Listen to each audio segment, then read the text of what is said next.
Denver Broncos Mile High View, no commercials, no bullshit. What we have to do now as Denver Bronco fans is discuss this offensive coordinator hire that's supposed to be happening. I can't really get into player personnel outside the Antonio Brown mess because there isn't even a system in place right now. If you're going to have a successful team, you're going to have to get a system in place that you can start. Really, the next biggest step is putting together I was going to say a talent pool, a group that scouts. Scouting would be the next thing you have to put together, and they have to be good scouts. Getting players that really work well in a system. You can get your Antonio Browns or whatever, but if you can't draft people who work great in your system, you're just never going to go anywhere. Okay, marquee teams like the Kansas City Chiefs, Rams, Patriots. They have all marquee players that were, brought in within a system, and that's why they're so good. And I'm expecting them to be good for a while. Philadelphia Eagles, whatever. But that took work and took time. It didn't just happen overnight for them, that's for sure. So anyway, I want to just bring something up about this assistant is blocking interviews. I think that it is legal to talk to coaches who are under contract, but teams have the right to block, which I think is ridiculous.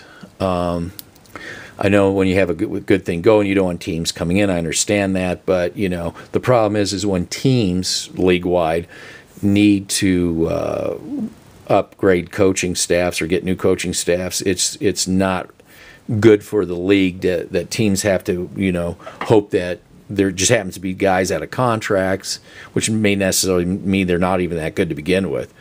But teams should be able to build their teams up by bringing in, coaches that agree to leave. If they agree to leave, they should be allowed to leave, and usually it'd be for a promotion. So I'm going to put out there the assistant coordinators I believe that the Broncos should go for.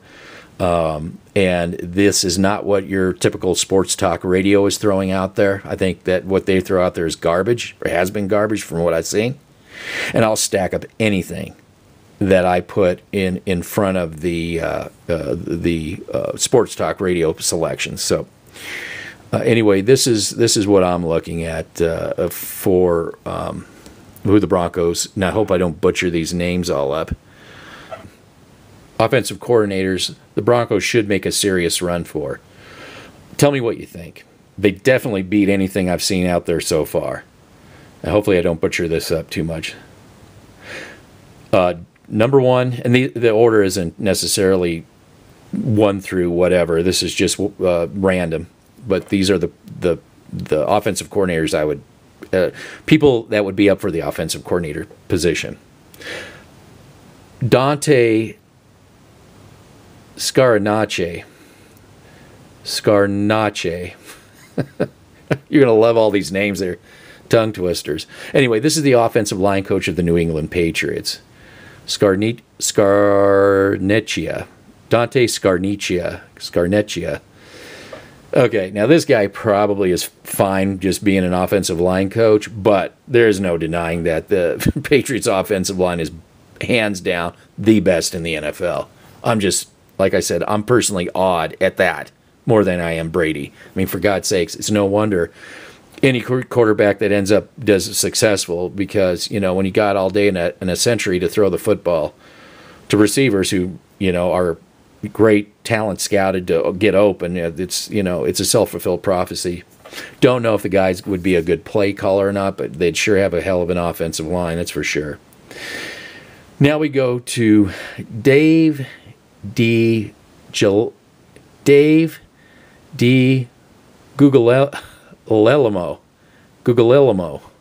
And she's got to love these names. Offensive line coach of the Indianapolis Colts. But hey, don't let the game they played against the Kansas City Chiefs lull you into thinking that their offensive line didn't do a good job. They did an absolutely outstanding job. The Colts need to get new receivers that can actually catch a football. It was They had receivers that could actually, catch one pass, it would have been a completely different game. At least it would have been competitive.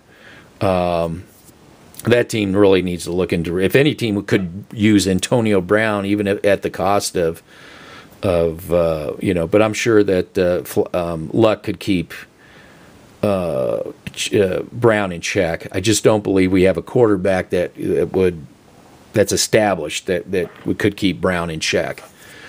I think it's a cancer, either way you look at it. But Dave DeGuglielmo,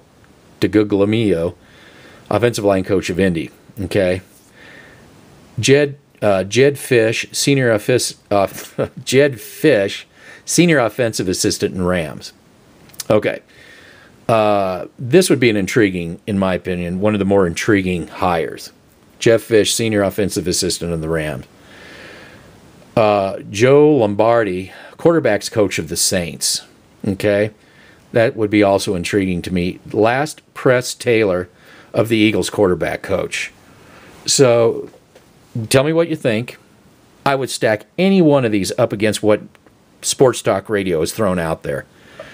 Yes, even the quarterbacks coach for the San Francisco 49ers, I know that their backup quarterback is a 5-time Super Bowl winning quarterback. I understand that.